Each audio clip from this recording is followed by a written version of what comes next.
Hi there, love-hate triangles. I recently got to see The Hunger Games, and I've compiled a list of all the things I love and hate about the film, so here we go, starting with the good things.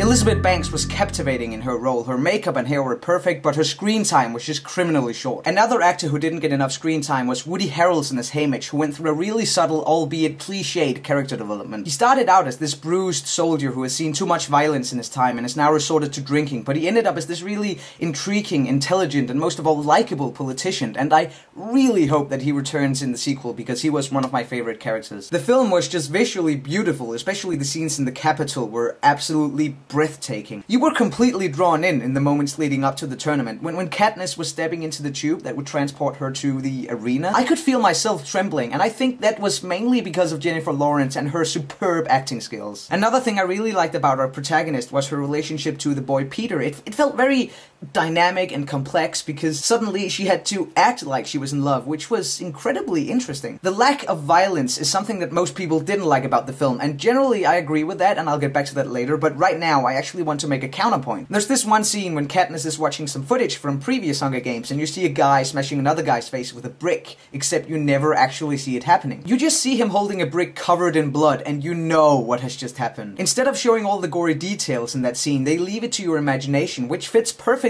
with where we are in the film, because Katniss doesn't know what to expect from the tournament, but she's imagining the worst possible outcome. Just like we, as an audience, are doing when we're watching the scene with the brick covered in blood. We know what has just happened, but just like the uncertainty of Katniss's future, we're imagining the worst. My camera is slowly running out of battery, so I think it's time to move on to the bad things. Gale Hawthorne. Why the fuck was he even in the film? He's a waste of time and space. Instead of showing that Gale guy, they should have spent more time on the sister, because we were told that Katniss was going to win for her sister, but once she was actually in the tournament, we never really saw the sister again until the very end, but that doesn't really count. It just felt really phony. One of the more interesting themes of the film was the schism between Katniss and Peter when he says that he would rather die being true to himself than change, which Katniss replies to with, "I just can't afford to think like that." That is awesome. I would have loved for this theme to be explored a lot more. Okay, so in film theory, there's this thing called setup and payoff, and what it means is that when something is introduced into the story, and this something can be an object, a character trait, or a skill, eventually it'll give the audience some payoff. It'll become important later on. Okay, my camera has now run out of battery. It's blinking and stuff, so I need to charge it. Okay, my camera is now charging, so I think I can make the rest of this video without worrying. Okay, what was I talking about? Right, Peter is strong. This was mentioned several times, and it felt as important as the bow and arrow is to Katniss, which came to save her life several times. However, Peter's ability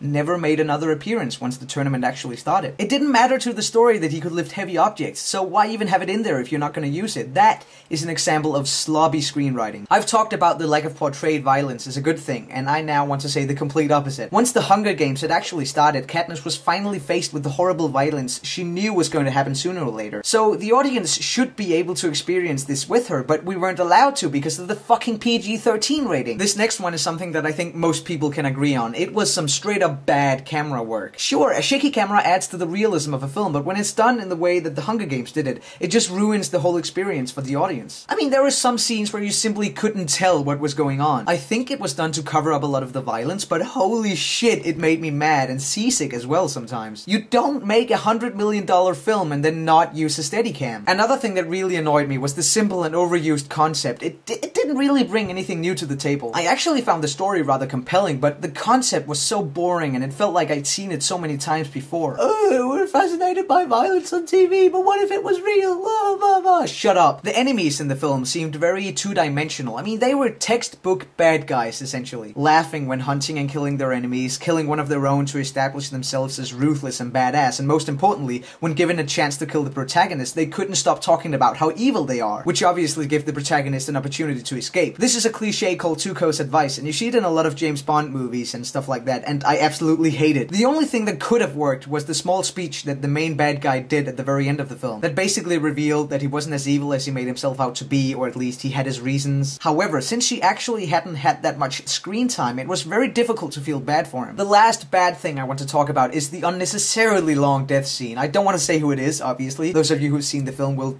probably know what I'm talking about. Basically, a certain character dies, which, yes, arguably is very sad, but the scene just drags out and it feels incredibly boring because, honestly, you don't care that much about the character. You sort of knew it was coming anyway, didn't you? All in all, I thought it was a good and solid film despite all the bad things I've talked about, and I actually want to read the book now. It's definitely a film I feel like I can recommend, but does it deserve all the hype it has received?